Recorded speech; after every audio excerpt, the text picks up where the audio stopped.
दोस्तों नमस्कार, आपका स्वागत है द साइंस हब में।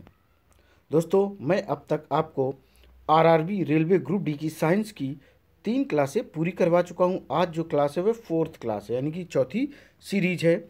और उस पिछली क्लासेस में मैं आपको 1 से 75 तक क्वेश्चन करवा चुका हूं। आज से हम स्टार्ट करेंगे जो अपना 4th क्लास है 76 क्वेश्चन से। आइए देखते हैं क्वेश्चन।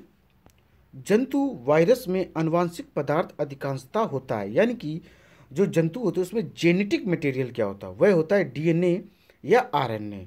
डीएनए मतलब डीऑक्सी राइबो न्यूक्लिक एसिड और आरएनए क्या होता है, राइबो न्यूक्लिक एसिड। अब आते हैं 77। प्रतिजैविक औषधि अधिकतर किसमें मिलती है? तो ये मिलती है जीवाणु। जीवाणु मतलब बैक्टीरिया में। ये बैक्टीरिया में मिलती है। देखिए, लैमिनेरिया नामक शैवाल से आयोडीन प्राप्त होता है। शैवाल के अध्ययन को फाइकोलॉजी कहते हैं।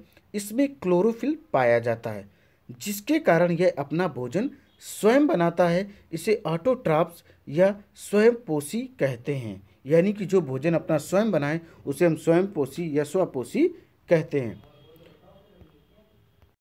नील हरित शैवाल ब्लू ग्रीन एल्गी यह धान के खेतों में पाई जाती या पाया जाता है। कवक के अध्ययन को हम माइकोलॉजी कहते हैं। ये अपना भोजन नहीं बनाता है क्योंकि इसमें क्लोरोफिल नहीं पाया जाता। यह हेट्रोट्रॉप्स होता है, यानी कि अपने भोजन के लिए किसी दूसरे पर निर्भर होता है, इसलिए इसे हम हेट्रोट्रॉप्स कहते हैं। पेनिसिलियम नोटेटम से पेनिसिलिन नामक एंटीबायोटिक्स दवा बनाई जाती है। अब देखते हैं क्वेश्चन नंबर 78। वायरस की सर्वप्रथम खोज किसने की थी? तो वायरस की खोज किसने की थी? वो थे डी इवानोवस्की। कौन थे? D Ivanovsky. क्वेश्चन है 79। जीवाणु की खोज की थी। जीवाणु की खोज किसने की थी? जीवाणु की खोज की थी लीवेनहॉक ने। किसने की थी? लीवेनहॉक ने की थी।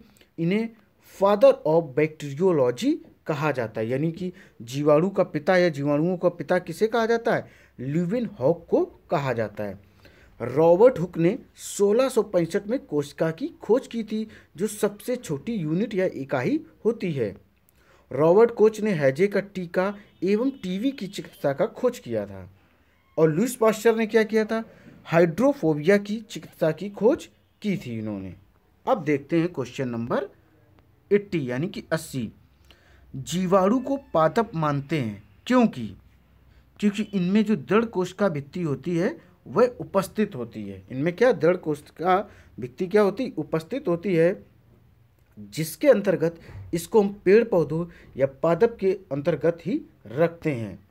अब देखते हैं 81। उपापचय दर सर्वाधिक होती है। तो उपापचय सर्वाधिक दर किस में होती है? देखिए हम आपको बताते हैं। देखिए, ये होती है आपकी चूहों में। उपापचय दर क्या होती? मेटाबॉलिक रेट, जिसको इंग्लिश में बोलते हैं। ये सबसे अधिक चूहों में ही होती है। अब देखते हैं क्वेश्चन नंबर आपका 82। जब एटीपी का परिवर्तन एडीपी में होता है तो क्या उत्पन्न होता है? तो स्वाभाविक है, ऊर्जा या इंग्लिश में कहें एनर्जी ही क्रिएट या उत्पन्न होती है। क्वेश्चन नंबर है 83। उपापचय यानी कि मेटाबॉलिज्म के परिणाम स्वरूप ऊर्जा किस रूप में तुरंत रखी जा सकती है? तो यह एटीपी के रूप में रखी जा सकती है। और एटीपी का फुल फॉर्म क्या होता है? Adenosine triphosphate. एडेनोसिन ट्राइफॉस्फेट इसका फुल फॉर्म होता है। इसे एनर्जी करेंसी भी कहते हैं, यानी कि जो ऊर्जा को सुरक्षित रखे। जब एटीपी से एक फास्फेट का अणु घटता है या हटता है तब एडीपी यानी कि एडेनोसिन डाइफॉस्फेट का निर्माण होता है। एडीपी से एक फास्फेट अणु मिलकर एटीपी का निर्माण करते। किसका निर्माण करते? एटीपी का निर्माण करते हैं। जब श्वसन O2 की अनुपस्थिति में होता है तब ग्लूकोज के एक अणु टूटकर पायरुविक एसिड के 2 अणु का निर्माण करते हैं। श्वसन की क्रिया में ग्लूकोज के टूटने की क्रिया को ग्लाइकोलिसिस कहते हैं। ग्लाइकोलिसिस में 4 एटीपी का निर्माण होता है, जिसमें 2 एटीपी जो हैं वह खर्च हो जाती हैं और शेष 2 एटीपी बच भी जाते हैं। अब देखते हैं क्वेश्चन नंबर 84। शरीर के लिए एंजाइम बहुत आवश्यक है। क्योंकि जीव रासायनिक क्रियाओं के उत्प्रेरक के रूप में। देखिए, शरीर के लिए जो एंजाइम है वह बहुत ही आवश्यक है, क्योंकि जीव रासायनिक क्रियाओं के लिए उत्प्रेरक का काम करता। मैं आपको समझा दूं, उत्प्रेरक को इंग्लिश में कैटालिस्ट बोलते हैं। और उत्प्रेरक का कार्य क्या होता है? ये किसी भी अपक्रिया को धीमा कर सकते हैं और तेज कर सकते हैं, लेकिन उस अपक्रिया में या क्रिया में भाग नहीं लेते हैं।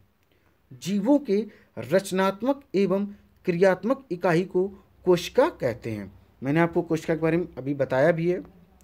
कार्बोहाइड्रेट, वसा एवं प्रोटीन शरीर को ऊर्जा प्रदान करते हैं।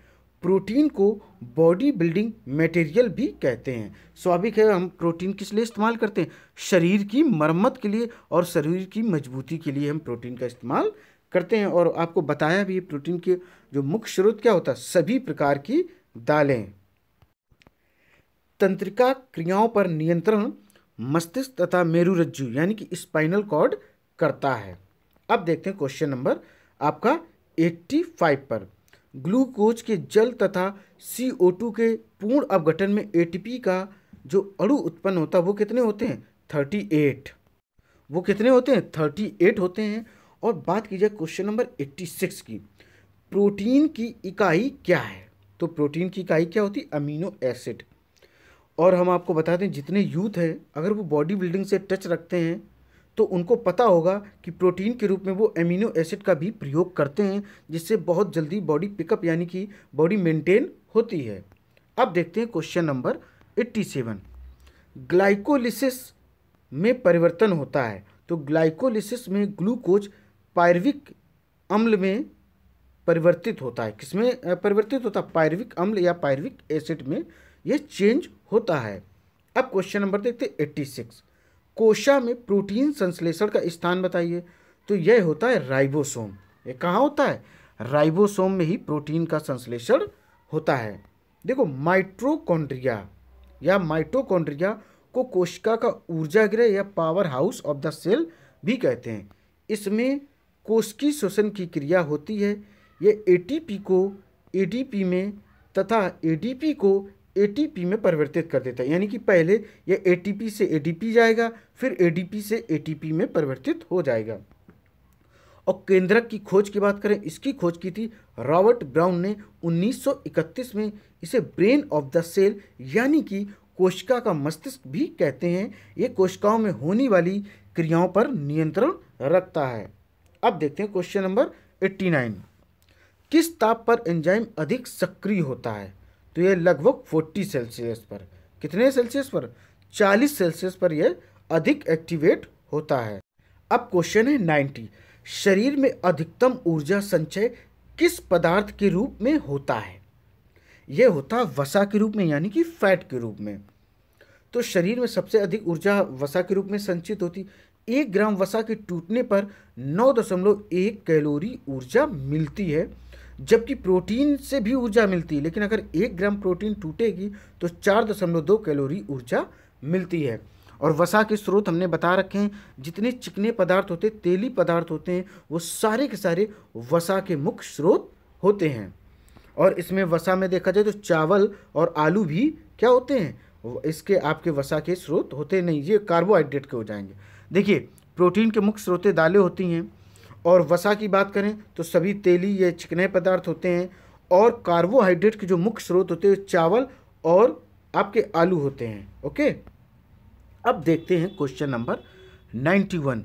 भूखा व्यक्ति शरीर के किस भंडार का सबसे पहले उपयोग करता है? तो वह उपयोग करता है ग्लाइकोजन का। किसका उपयोग करता है? ग्लाइकोजन का। अब क्वेश्चन है 92। जलीय अपघटन हाइड्रोलिसिस में ऊर्जा मुक्त होती है। तो ये किस रूप में निकलती है? ऊष्मा के रूप में। किस रूप में निकलती है? ऊष्मा के रूप में यह निकलती है। अब क्वेश्चन नंबर देखते हैं 93। कार्बनिक यौगिकों के विघटन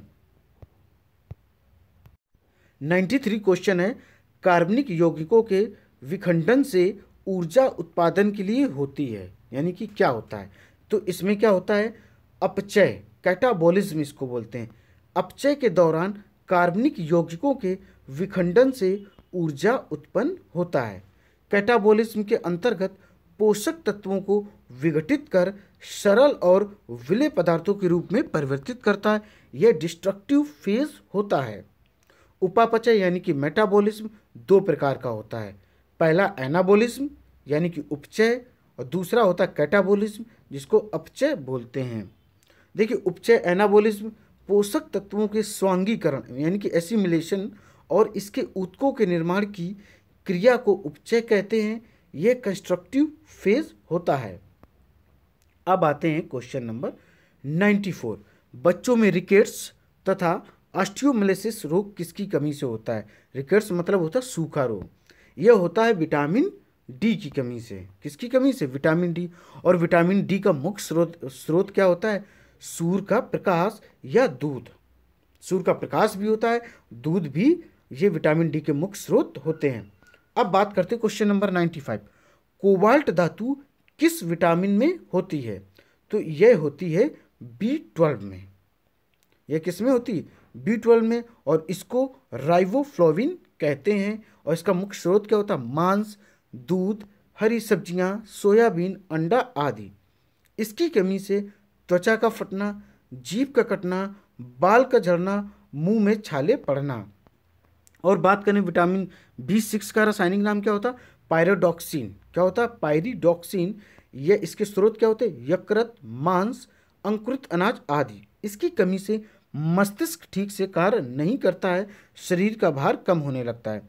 दोस्तों, उम्मीद है यह वीडियो आपको पसंद आया होगा, और यह वीडियो पसंद आया प्लीज़ इसे लाइक, सब्सक्राइब और शेयर अधिक से अधिक करें, ताकि मैं आपको लगातार इसी तरीके की वीडियो आपको अवेलेबल कराता रहूं। दोस्तों, थैंक यू।